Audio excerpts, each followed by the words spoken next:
All right, so now we're moving towards rational integers. In a minute, we're going to talk about what rational integers are, but right now, there's some questions that just going to deal with what, just to deal with them.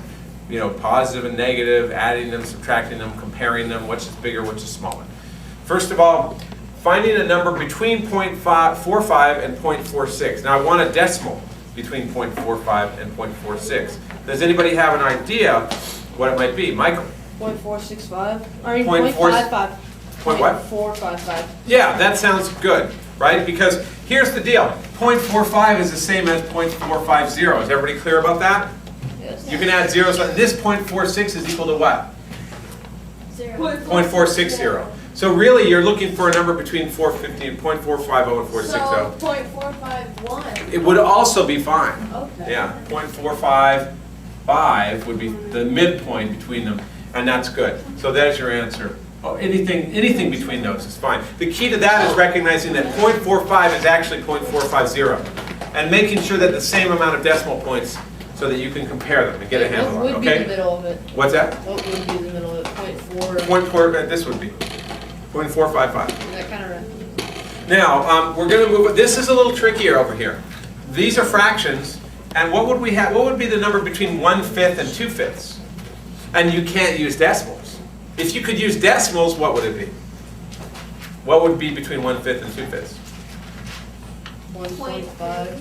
1.5 over 5, but that's weird.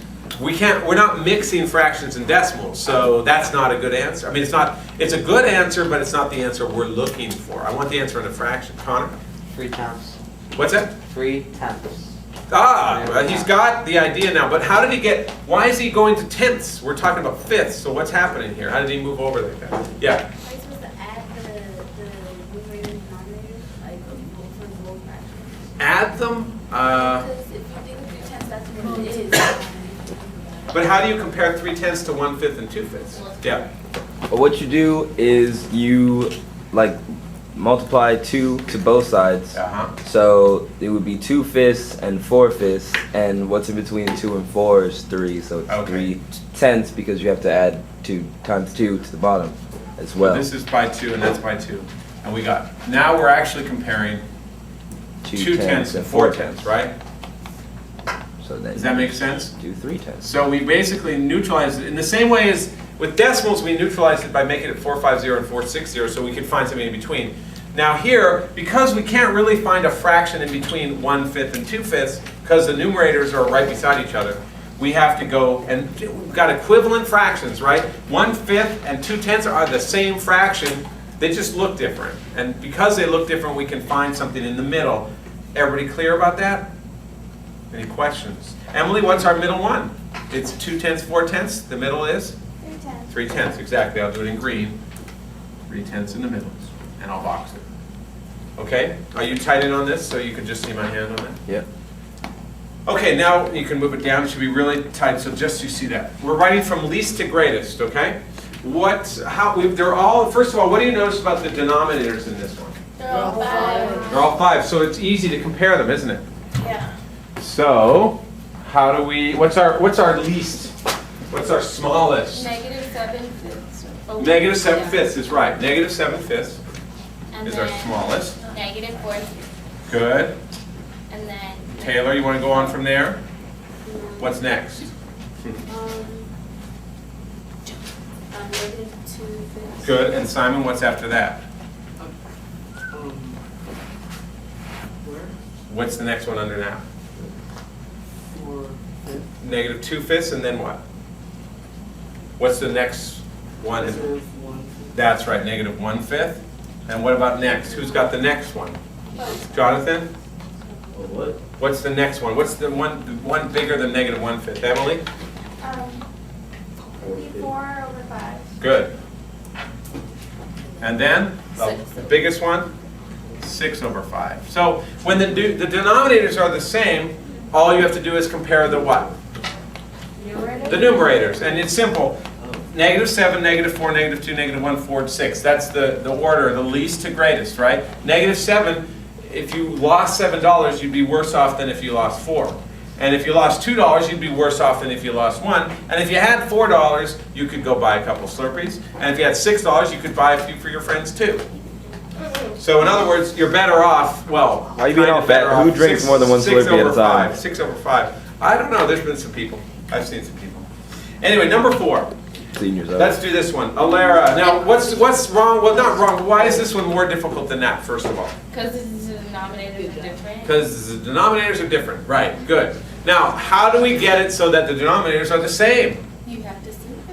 Yeah, kind of simplify. We're looking for the lowest what? Yeah, Allie? Find a common denominator Good. that all of them don't. Perfect. The lowest common denominator. You got it. You're right. So, Emily, any ideas how we're going to get the lowest common denominator? Bernadette, we haven't heard from you. Any ideas how we're going to get the lowest one that they all go into? No. No idea. Charlie, want to help her out? We would multiply. Multiply. Good. By what? Any ideas? Which number would we multiply by? 2. 2. Okay, but then that's great. Then 6 would be our lowest common denominator between those two. But then 4 doesn't go into 6, so then you have to find one. It would be 2. No, 3 doesn't go into 2. Oh. 8. Okay, well 8, 2, and 3 don't go into. So, Allie?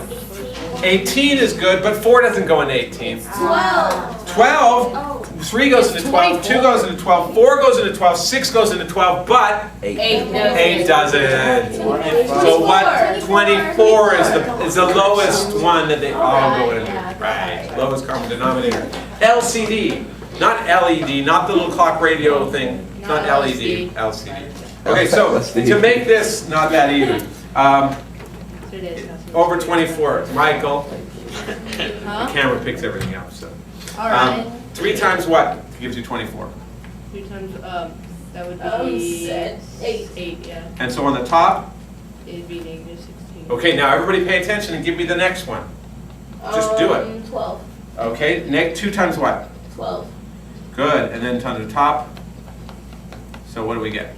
And then, I don't 2. know. 1 over I 12. can't see. Okay, next one, negative 3 over 4. Charlie, what do we multiply by on the bottom? 2. Not 2. 4. 4 times what equals 24? Oh, 6. Good, and then we multiply on the top. Negative 3 times 6 equals? Negative 18. Over? 24. Yeah, that's wrong. I was Good, just yeah, thinking sorry. that. That's 12 over 24. Everything's got to be over 24, actually. Yeah. So you let's just do might the as well next just one, write it over down. 24. What about this one? Anybody here? Simon in the front? Taylor? 4. We multiply 6 by what? And then the top is equal to what? Negative 5 times 4 is? Negative 20 over 24. Good job, front table. 3 over 8. What's happening there? Jonathan, what do we multiply by? Mr. Day, Just a second. What? shouldn't 1 over 24 be 12 over 24? Yes. Sorry. There we go. Yeah, Jonathan? 3. Good. On top and bottom, right? And what do we get? 9 over 24. And then the last one, 1/6 is the same as? 4/24. Good. And now we have to order them. And that's where the fun starts. What's the smallest number? Negative 20 over 24. Negative 20 over 24. So negative 20 over 24. Yeah. Just make it nice and small. Negative 18 over 24. And then what's the next one? Negative 16 over 24. Then it becomes easy. 4 over 24. 9 over 24, and 12 over 24. It becomes easy because then you're ordering just the top number. But it was a bit hard to find that lowest common denominator. But you're going to need to be really good at that in this class. Thank you so much, Alaire. Nice move.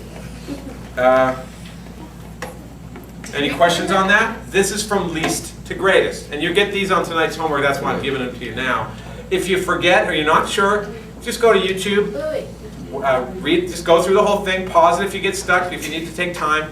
These are actual questions from your homework, so it's bonus. It's good. It's all good.